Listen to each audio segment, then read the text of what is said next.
आज का जो हमारा टॉपिक है वो है उदारवाद। ठीक है, क्या है उदारवाद। ठीक है, उदारवाद को हम किस तरीके से समझ सकते हैं, एक उदाहरण लेते हैं। ठीक है, गांव और शहर का। ठीक है, कहाँ का लेते हैं, गांव और शहर का। ठीक है, आप ये बताइए से अगर आपको सबसे ज़्यादा आज़ादी कहाँ पे मिलती है, गांव में या शहर में? शहर में। ठीक है, आपको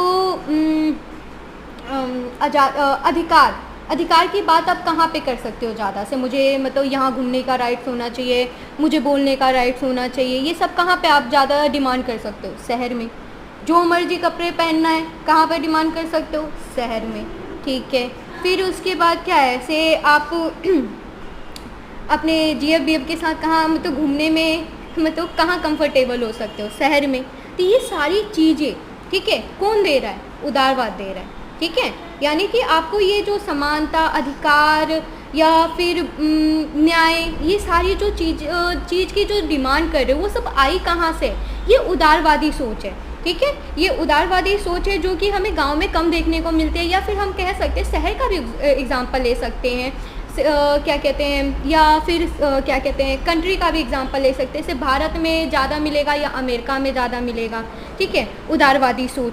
तो यही हमने गांव के और शहर के एग्जांपल से समझ लिया से उदारवादी जो विचार होता है वो क्या होता है। ठीक है, जैसे समानता पे बल देना, ठीक है, अधिकार की बात करना, ठीक है, न्याय की बात करना, ये सारी उदारवादी सोच है। ठीक है, और फिर इसके बाद ना उदारवाद सब कुछ तो अच्छा है, लेकिन इसका सबसे बुरा चीज़ क्या है?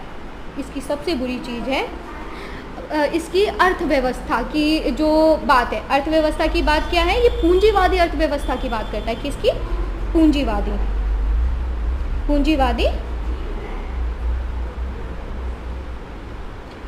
अर्थव्यवस्था। ठीक है, ये क्यों बेकार है पूंजीवादी अर्थव्यवस्था? इसका एक और उदाहरण लेते हैं। ठीक है, आप गए, ठीक है, किसी बड़े से रेस्टोरेंट में, ठीक है, वहाँ पे आप जाते हो, इतनी महंगी सामान, इतनी महंगी, क्या आप ले सकते हो? नहीं ले पाते, परचेज नहीं कर पाते। क्या वहाँ पे गरीब जाके कुछ ले सकता है? नहीं ले सकता। ठीक है, क्यों? क्योंकि पूंजीवादी अर्थव्यवस्था क्या बोलता है, या फिर उदारवादी अर्थव्यवस्था क्या बोलता है से वो गरीबों को आलसी बोलते हैं। ठीक है, हमें क्या फ़र्क पड़ता है, वो आलस के कारण वो नहीं कमा पा रहे। ठीक है, यानी कि उदारवादी विचारक जो है, जो अपने आप को मतलब सस्टेन अर्थव्यवस्था में कर सकता है वो रहेगा, जो नहीं कर सकता हम उसके लिए कुछ नहीं कर सकते। इसीलिए उदारवाद की जो बहुत मतलब जो कमी देखी जाती है वो उसकी अर्थव्यवस्था यानी पूंजीवादी अर्थव्यवस्था में देखी जाती है। ठीक है, ये आप समझ चुके हैं। इसके बाद हम आगे देखते हैं। उदारवाद टॉपिक देखने से पहले हम देखेंगे से उदारवाद किस पृष्ठभूमि में उदारवादी विचारधारा का जन्म होता है। ठीक है, तो इसकी पृष्ठभूमि देखते हैं। क्या देखेंगे? पृष्ठभूमि। ठीक है, तो ये जो उदारवाद है उसका जो उद्भव होता है वो होता है 17वीं शताब्दी में। कब होता है? 17वीं शताब्दी। ठीक है, और कहाँ पे होता है? यूरोप में। ठीक है, यूरोप में हुआ। फिर यूरोप की परिस्थितियाँ कैसी थी से मतलब उदारवाद का जन्म ही क्यों हुआ? ठीक है, तो उस समय परिस्थितियाँ यहाँ पे क्या थी? औद्योगिकृत समाज था। ठीक है, क्या था? औद्योगिकृत या कहे तो शहरीकृत। ठीक है, शहरीकृत व्यवस्था थी यूरोप की, इसलिए। और फिर अगर देखें तो इसका औद्योगिकृत या शहरीकृत मतलब हुआ कैसे वो समाज? क्यों? क्योंकि वहाँ पे वैज्ञानिक क्रांति हुई थी। क्या हुई थी? वैज्ञानिक क्रांति। इस समय देखी जा रही थी वहाँ पे तर्क पे ज़्यादा बल दिया जा रहा था। किस पे दिया जा रहा था? तर्क पे। तो इसी का परिणाम था से उदारवाद का भी जन्म होता है यहाँ पे। उदारवाद किस चीज़ों पे फोकस करता है? फोकस करता है समानता पे। ठीक है, किस पे करता है? समानता हो गया, अधिकार हो गया, ठीक है, न्याय हो गया, संविधानवाद हो गया। ये सारी चीज़ें जो है उदारवाद का मूल है। ठीक है, मतलब ये उदारवाद जो है इसी के इर्द गिर्द घूमेगा। ठीक है, यानी कि उदारवादी विचारधारा जो है वो फोकस करता है से समानता कैसे मिलनी चाहिए, लोगों को न्याय कैसे मिलना चाहिए, अधिकार लोगों के पास कैसे होने चाहिए, क्या अधिकार जन्म से प्राप्त होने चाहिए या अधिकार किसी के द्वारा दिए जाते हैं। ठीक है, अब स्टार्ट करते हैं आज का हमारा टॉपिक। ठीक है, जो है उदारवाद, और उदारवाद हम पढ़ रहे हैं अंतर्राष्ट्रीय संबंध को ध्यान में रखते हुए, ठीक है। तो उदारवादी मान्यता सबसे पहले देखेंगे। उदारवादी मान्यता क्या है? ये जो है मतलब मानव के स्वभाव को अच्छा और परोपकारी मानते हैं। क्या मानते हैं? मानव के स्वभाव को अच्छा और परोपकारी, ठीक है। फिर इसके बाद अंतर्राष्ट्रीय संधि और समझौते पे भी बल दिया जाता है, ठीक है। व्यापारिक अंतर्निर्भरता की बात करते हैं, लोकतंत्र की बात करते हैं, अंतर्राष्ट्रीय संगठन की बात करते हैं। यानी कि उदारवादी मान्यता जो है ये सारी चीज़ों पे फोकस करता है, ठीक है। अब इसको ना हम एक एक करके देखेंगे और समझेंगे से ये मान्यता मतलब क्या है, ठीक है। तो मानवीय स्वभाव, तो सबसे पहले क्या है, मानव के स्वभाव को अच्छा और परोपकारी मानते हैं। यानी कि इनके अनुसार क्या है, सिर्फ व्यक्ति को हम शिक्षा देके, ठीक है, उसके अंदर हम नैतिकता का विकास कर सकते हैं, ठीक है। व्यक्ति को अगर आप शिक्षित करोगे तो उनके अंदर नैतिकता का विकास होगा और उससे क्या होगा, सहयोग और सामंजस्य का निर्माण होगा, ठीक है। यानी कि व्यक्ति जो होगा विवेकशील बनेगा और इससे क्या होगा, अंतर्राष्ट्रीय राजनीति में जो मतलब यथार्थवादी सोच जो है या यथार्थवादी विचारक जो है उनके अनुसार व्यक्ति जो होते हैं परस्पर संघर्ष में सम्मिलित रहते हैं। लेकिन अगर हम मानव के स्वभाव को, ठीक है, शिक्षा के द्वारा बदल दिया जाए तो ये जो संघर्ष है उसको हम समाप्त कर सकते हैं, ठीक है। मानव के स्वभाव को आप समझ गए। अंतर्राष्ट्रीय संधि और समझौता, इनके अनुसार विश्व में अनेक अंतर्राष्ट्रीय संधि और समझौते संपन्न हुए। एग्जाम्पल क्या है, CTBT हो गया, NPT हो गया, अंतर्राष्ट्रीय कन्वेंशन हो गया। ये सारे क्या है, राज्य के व्यवहार को सीमित या प्रतिबंधित करते हैं। यानी कि राज्य जो होता है वो अपने आप को क्या करता है, सुप्रीम दिखाने की कोशिश करता है, वो किसी के कंट्रोल में नहीं होता। लेकिन उदारवादियों के अनुसार क्या है, सिर्फ विश्व में कई ऐसे मतलब संधि हुए, समझौते हुए हैं जो व्यवहार, राज्य के व्यवहार को कहीं ना कहीं सीमित करता है। जैसे फॉर एग्जाम्पल अगर हम लें, ठीक है, जैसे CTBT और NPT है, ठीक है, ये क्यों किया गया था? परमाणु हथियार से संबंधित ये सारे कन्वेंशन हैं। क्यों? क्योंकि अगर विश्व में सारे राज्य परमाणु हथियार से संबंधित परीक्षण करने लग जाएंगे तो क्या होगा, विश्व में अराजकता की स्थिति उत्पन्न हो जाएगी। इसको कंट्रोल करने के लिए विश्व में कई ऐसे कन्वेंशन किए गए हैं, ठीक है। इसलिए विश्व, इनके अनुसार, उदारवादियों के अनुसार विश्व जो है अराजक नहीं है, ठीक है, ध्यान रहेगा। ओके, अब हम देखेंगे व्यापारिक अंतर्निर्भरता, ठीक है। शीत युद्ध के बाद, यानी कि उदारवादी क्या कहते हैं, शीत युद्ध के बाद विश्व जो है उदारीकृत हो गया है, भूमंडलीकृत हो गया है, जिससे क्या हुआ है, व्यापारिक अंतर्निर्भरता बढ़ी है और सहयोग, इसके लिए क्या होता है, सहयोग आवश्यक होता है। यानी कि आज हम क्या देख रहे हैं, से हर एक राष्ट्र जो है दूसरे पे डिपेंड है। किस कारण, व्यापार के कारण हर एक राज्य एक दूसरे से जुड़ता जा रहा है। कोई भी ऐसा नहीं है से अपना मार्केट बंद करके रख ले और सोचे कि वो ग्रोथ कर जाएगा, ऐसा नहीं होगा। सबको एक दूसरे के साथ संबंध स्थापित करने पड़ेंगे। वो संबंध ज़्यादातर जो हो रहे हैं वो व्यापारिक है, ठीक है। ओके, लोकतंत्र, इनके अनुसार क्या है, सिर्फ वर्तमान विश्व जो है वो लोकतांत्रिक हो रहा है। और लोकतांत्रिक होने का मतलब क्या है, सिर्फ राज्य जो का सीमित और संवैधानिक होगा, आंतरिक होता जा रहा है। इसका मतलब है कि ये सीमित और संवैधानिक है, यानी कि राज्य चाह के भी, ठीक है, अपनी जनता के विरुद्ध नहीं जा सकता और जनता कभी भी युद्ध के समर्थन में नहीं होती है, ठीक है। इसलिए मतलब इनके अनुसार से विश्व जो होगा, विश्व में लोकतंत्र का प्रभाव बढ़ता जा रहा है, ठीक है। अंतर्राष्ट्रीय संगठन, उदारवादियों के अनुसार विश्व में कई अंतर्राष्ट्रीय संगठन जो है इसका प्रभाव जो है राज्य पे देखा जा रहा है। जैसे कि UNA हो गया, WTO हो गया, ठीक है, WTO, इनके अनुसार कुछ मानक होते हैं, कुछ मूल्य होते हैं, ठीक है, उसका निर्माण किया जाता है। जैसे कि मानवाधिकार हो गए, मुक्त व्यापार हो गए, इनके द्वारा निर्धारित किए जाते हैं और ये जो होते हैं सीधे राज्य को प्रभावित करते हैं, ठीक है। जैसे कि इनके अनुसार युद्ध और अराजकता जो होती है अपरिहार्य नहीं है। अंतर्राष्ट्रीय संस्था को शक्तिशाली बनाकर अंतर्राष्ट्रीय विधि को प्रभावित करके युद्ध की संख्या को कम किया जा सकता है। यानी कि अगर हम संगठनों को मजबूत कर दे, ठीक है, तो क्या हो सकता है, इसे युद्ध जो होने वाली, युद्ध की जो संभावना है उसको हम कम कर सकते हैं, ठीक। उदारवाद और नव उदारवाद को हम अभी थोड़ा सा संक्षिप्त में देखने का प्रयास करेंगे, ठीक है। जैसे कि उदारवाद है, ठीक है, उदारवाद के जो जनक है उसे उदारवाद के जनक जॉन लॉक को माना जाता है, ठीक है। और इन्होंने क्या कहा था, सिर्फ सीमित और संवैधानिक शासन का समर्थन करते हैं, ठीक है। उदारवाद किसका समर्थन करते हैं, सीमित और संवैधानिक शासन का। और जो बेंथम है, ठीक है, वो क्या बताते हैं, सिर्फ जो समाज होता है वो व्यक्तियों का योग मात्र है। यानी कि व्यक्ति के अलावा समाज का पृथक कोई अस्तित्व नहीं है। यानी कि अस्तित्व किसका है? व्यक्ति का। यानी कि व्यक्ति से मिलकर समाज का निर्माण होता है, इसलिए व्यक्ति महत्वपूर्ण है, ना कि समाज।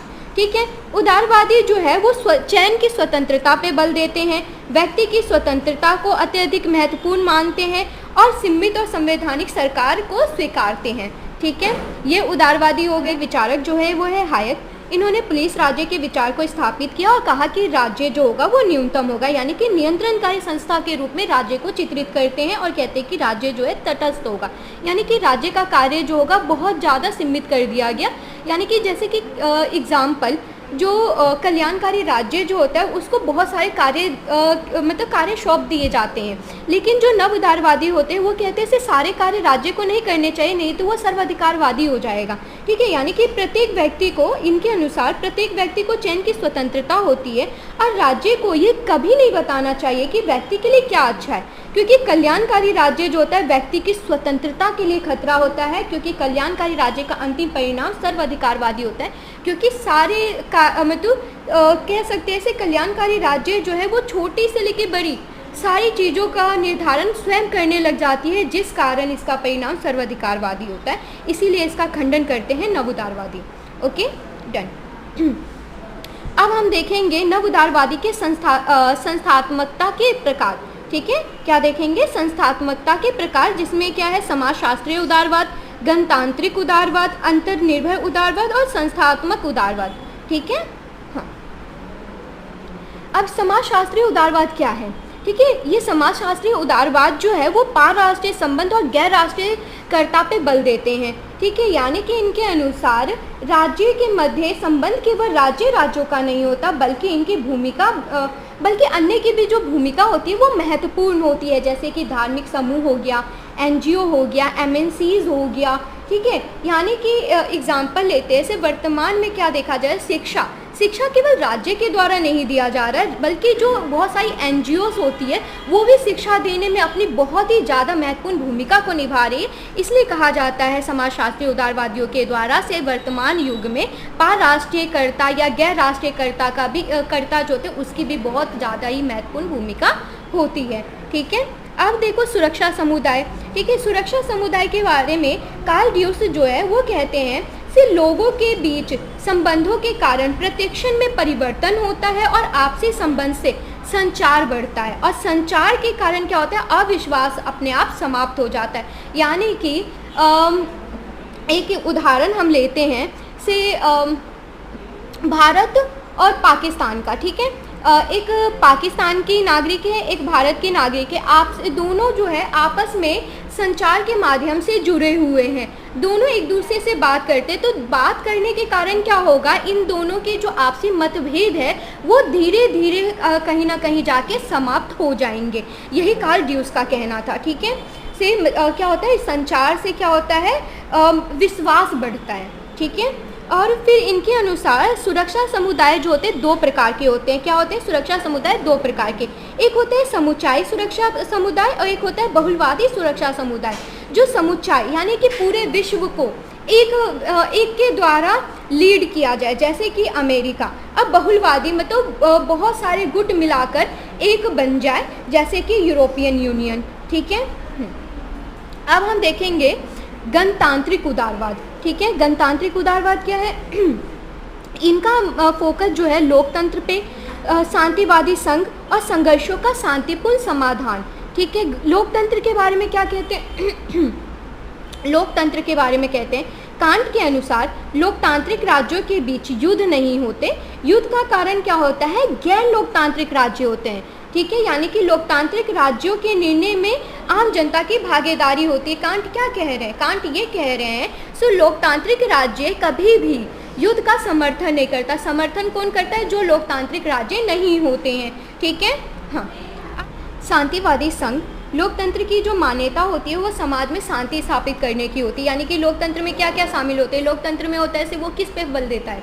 वो देता है न्याय पे, अधिकार पे, समानता पे, है ना। तो ये सारी चीज़ें ये जो मान्यता है, क्या कभी भी युद्ध का समर्थन करेगा? नहीं करेगा। ये व्यक्ति को स्वतंत्रता देता है विचार की, विमर्श की। ठीक है। और फिर उसके बाद है संघर्षों का शांतिपूर्ण समाधान, यानी कि राज्यों के आंतरिक संघर्षों का जैसे समाधान किया जा सकता है वैसे अंतर्राष्ट्रीय जो विवाद है उसका भी शांतिपूर्ण समाधान संभव है, ये गणतांत्रिक उदारवादियों का मानना है। ठीक है, हाँ। अब है अंतर्निर्भर उदारवाद। ठीक है, अंतर्निर्भर उदारवाद क्या है? मतलब इनका मानना है ऐसे सैन्य राज्य की जगह व्यापारिक राज्य पे बल देना। ठीक है, अंतर्निर्भर उदारवाद क्या बोलते हैं? सैन्य राज्य की जगह हमें किस पे बल देना चाहिए? व्यापारिक राज्य पे। क्यों? उदाहरण देखते हैं। देखो 1970 के दशक में क्या हुआ, जर्मन और जापान जो है, ठीक है, उसका व्यापारिक राज्य के रूप में उदय होता है। क्यों होता है? इससे पहले ये मतलब इससे पहले अगर आप देखोगे तो सब सैन्य शक्ति पे ज़्यादा फोकस थे, से हमारे पास सैन्य शक्ति होनी चाहिए, हम सैन्य शक्ति के रूप में उभरे। लेकिन इसके बाद क्या देखा गया 1970 के बाद से जर्मनी और जापान का उदय कैसे होता है? व्यापारिक राज्य के रूप में उदय होता है। और क्यों हुआ? क्योंकि इनको लगा से राष्ट्रीय हित को पूरा करने का बहुत महंगा तरीका है सैन्य मतलब सैन्य रूप से शक्तिशाली होना।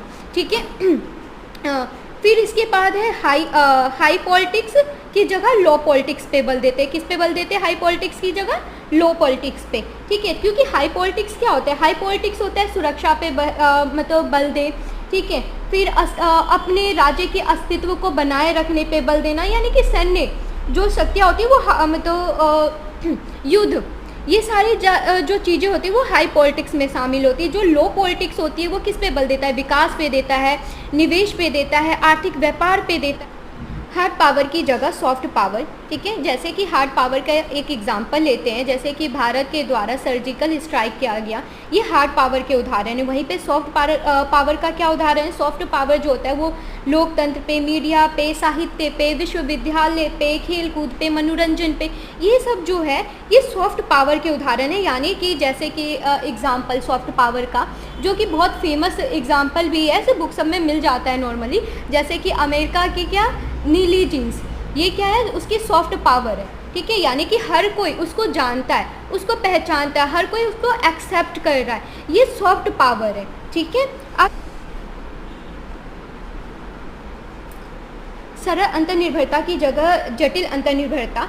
पहले क्या देखा जाता था, लोग मतलब राज्य का संबंध केवल राज्य के साथ हुआ करता था, लेकिन अब क्या हो गया? जटिल अंतर्निर्भरता है, यानी कि राज्य का नहीं बल्कि अन्य के भी, जैसे कि आज के फिल्म स्टार मतलब भारत के फिल्म स्टार का संबंध अमेरिका से।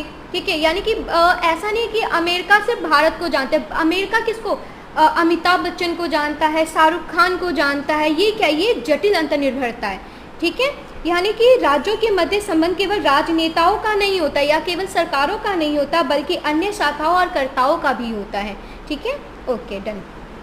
अब देखते हैं संस्थात्मक उदारवाद। ठीक है, संस्थात्मक उदारवाद की जो मान्यता है, इनके अनुसार संस्थाओं के निर्माण से राष्ट्र के मध्य सहयोग में वृद्धि होती है। ठीक है, संस्थात्मक उदारवाद क्या बोलते हैं? से अगर हम संस्था का अगर हम निर्माण करते हैं, उससे क्या होगा? सहयोग होगा। ठीक है, क्या होगा? सहयोग में वृद्धि होगी। वहीं पे जो उदारवाद की जो पूर्व मान्यता है वो इनसे अलग है। इनके अनुसार क्या है? परंपरागत उदारवादी जो है वो अंतर्राष्ट्रीय संस्थाओं की स्थापना मात्र से विश्व में शांति स्थापित हो जाएगी। इनका ये मानना है, आप संस्था का निर्माण कर दो शांति हो जाएगी। क्या ऐसा हो सकता है? नहीं। क्यों? क्योंकि समकालीन उदारवादी मानते हैं से संस्था जो है शांति निर्माण में सहायक है, शांति की गारंटी नहीं है। ठीक है, ओके। अब देखते हैं नव उदारवाद और नव उदारवाद में अंतर। ठीक है, इससे क्वेश्चन काफ़ी आते हैं, तो इस पे थोड़ा फोकस करेंगे। उदारवाद और नव उदारवाद में अंतर। ठीक है, उदारवाद जो है, उदारवाद अंतर्राष्ट्रीय संस्था के निर्माण से विश्व में स्वाभाविक रूप में शांति स्थापित हो जाएगी, जबकि अंतर्राष्ट्रीय संस्था शांति निर्माण में सहायक है, शांति की गारंटी नहीं। ये हमने पीछे भी देखा था, वही सेम चीज़ है, ये अंतर भी है। क्योंकि उदारवाद जो है वो क्या बोलते हैं? संस्था के निर्माण से ही शांति हो जाएगी, लेकिन जो नव उदारवाद है वो क्या बोलते हैं? ये शांति निर्माण में सहायक है, शांति की गारंटी नहीं। ठीक है, फिर उसके बाद जो है उदारवादी का उद्देश्य क्या है? विश्व सरकार का निर्माण करना है, जबकि नव उदारवादी जो है वो सहयोग पे ज़्यादा बल देता है, ऐसे राज्यों में आपसी सहयोग हो। ठीक है, अब फिर है जो उदारवादी है वो नैतिकता को अत्यधिक महत्व देते हैं। किस पे बल देते हैं? नैतिकता पे। जबकि नव उदारवादी है वो बोलते हैं विश्व जो है अराजक है। ठीक है, यानी कि अराजकता को भी मानते हैं नव उदारवादी, जबकि उदारवादी सिर्फ विश्व को नैतिक रूप में देखने का प्रयास करते हैं। ठीक है, हाँ। अब हम देखते हैं नियो डिबेट। इसका मतलब क्या होता है? इसका मतलब होता है से नव उदारवाद और नव यथार्थवाद, इन दोनों में अंतर, ठीक है, इसी को हम कहते हैं नियो डिबेट, ठीक है। यानी कि नव उदारवाद जो विचारक है रॉबर्ट कोहिन और जोसेफ नाई, ठीक है, और नव यथार्थवादी विचारक केनेथ वॉल्ट, ठीक है। अब इसमें अंतर देखते हैं, जैसे कि नव उदारवादी है वो परिपक्व अराजकता की बात करते हैं, वहीं पे जो यथार्थवादी है, नव यथार्थवादी है, वो अराजकतापूर्ण विश्व की बात करते हैं, ठीक है। तो नव उदारवादी क्या बोल रहे हैं? परिपक्व अराजकता, यानी कि दुनिया जो है अराजकतापूर्ण है। आप ध्यान रखना से ये उदारवादी अराजकता के समर्थन नहीं करते, लेकिन नव उदारवादी अराजकता को मानते हैं, लेकिन ये परिपक्व अराजकता की बात कर रहे हैं, यानी कि अराजकता है किंतु इसको नियंत्रित किया जा सकता है अंतर्राष्ट्रीय संस्थाओं को मतलब बल दे के, ठीक है, ओके। फिर इसके बाद जो नव उदारवादी है वो अंतर्निर्भर राज्य की बात करता है, यानी कि राज्य एक दूसरे पे डिपेंड है, हर राज्य एक दूसरे से कनेक्टेड है, कोई भी राज्य अपने आप को सेपरेट करके उदारवादी भूमंडलीकरण के युग में नहीं रह सकता, ठीक है। अब है इसके बाद ये क्या बात करते हैं? निरपेक्ष लाभ या नॉन जीरो सम गेम, यानी कि प्रत्येक राज्य को अपने हित को बढ़ावा देने की चिंता करनी चाहिए, ये परवाह नहीं करनी चाहिए कि दूसरे को उससे कितना लाभ हो रहा है, कितना हानि हो रहा है, ठीक है, बल्कि हमें अपने लाभ पे फोकस करना चाहिए। उदाहरण के लिए भारत जो है, ठीक है, भारत क्या है? निरपेक्ष लाभ पे बल देता है, जैसे कि लेमुआ, कोमकासा, बीका, ये सारे क्या है? ये सारे संधि जो हमने या समझौते जो किए हैं यूएसए के साथ, इस पे भारत सरकार का तर्क है कि ये संधि जो है भारत के पर्याप्त सुरक्षा इसमें भारत के पर्याप्त सुरक्षा उपाय हैं, ठीक है। अब इसके बाद क्या है? जो नव उदारवादी है वो सुरक्षा समुदाय पे भी बल देते हैं, ठीक है। वहीं नव यथार्थवादी जो है विश्व को अराजकतापूर्ण मानते हैं, यानी कि इनके अनुसार विश्व जो है राज्य केंद्रित है। क्या है? विश्व राज्य केंद्रित है और विश्व में क्या है? शक्ति के लिए संघर्ष है, यानी कि प्रत्येक राष्ट्र जो है अपने आप को शक्तिशाली बनाने के लिए प्रतिस्पर्धा में लगा रहता है, ठीक है। और फिर इसके बाद ये क्या बताते हैं? से विश्व जो है यानी कि विश्व में अविश्वास है, धोखाधड़ी है, जैसे कि उदाहरण अगर हम देखें, ठीक है, से भारत और पाकिस्तान उसका संबंध मतलब संबंध बेहतर क्यों नहीं हो रहा? आपसे संबंध बेहतर क्यों नहीं है? क्यों? क्योंकि अविश्वास है, दोनों में कहीं ना कहीं अविश्वास होने के कारण या एक दूसरे के प्रति धोखाधड़ी हो सकता है। ऐसे मतलब भारत का मानना है से पाकिस्तान हमें धोखा दे सकता है, या पाकिस्तान का मानना है भारत हमें दे सकता है, इस कारण हमारे संबंध आपसी सुधर नहीं पाते हैं, ये नव यथार्थवाद का मानना है, ठीक है। ऐसे विश्व में क्या है? विश्वास की कमी है, धोखाधड़ी है, ठीक है। और फिर इसके बाद ये किस पे बल देते हैं? सापेक्ष लाभ या जीरो सम गेम पे, ठीक है, यानी कि प्रत्येक राज्य को अपने हितों को अधिक से अधिक करने का प्रयास करते रहना चाहिए, साथ ही ये भी देखते रहना चाहिए कि दूसरे को मतलब दूसरे को इससे लाभ ना हो, ठीक है, यानी कि हमें अपने लाभ को तो ज़्यादा करना है, लेकिन दूसरे को लाभ नहीं होने देना, ठीक है, दूसरे के लाभ को कम करते रहना है। जैसे कि उदाहरण, ठीक है, भारत सुरक्षा परिषद में अपनी सदस्यता चाहता है, लेकिन चीन इसका विरोध करता है। क्यों? क्योंकि चीन, अगर भारत उसमें सम्मिलित हो जाएगा तो भारत और चीन बराबर हो जाएंगे, यानी कि क्या हो जाएगा? यानी कि नॉन जीरो सम गेम हो जाएगा। लेकिन नव यथार्थवादी बोलते हैं सिर्फ जीरो सम गेम होना चाहिए, दोनों बराबर लेवल पे नहीं होने चाहिए, ठीक है। यहीं पे नव यथार्थवादी किसकी बात करते हैं? शक्ति संतुलन जो है, जैसे कि पर्सन ए है, पर्सन बी है, ठीक है, तो यानी कि हम क्या कर सकते हैं इसमें से पर्सन ए के पास अगर मतलब 2 मिसाइल है तो हमें क्या करना है? उसके बराबर या तो आ जाए से हम 2 लेके आ जाए, ठीक है, या तो 3 लेके आ जाए, जिससे ये हमसे पंगा न ले, या 2 रहे तो दोनों बराबर, यानी कि शक्ति संतुलन हो जाएगा, यानी कि दोनों बराबर लेवल पे, यानी कि युद्ध नहीं होगा, तो शक्ति संतुलन बना के रखना चाहिए, ठीक है। ये नव यथार्थवादियों का मानना है। आज का हमारा टॉपिक जो है वो फिनिश हो चुका है, ठीक है, धन्यवाद, खत्म।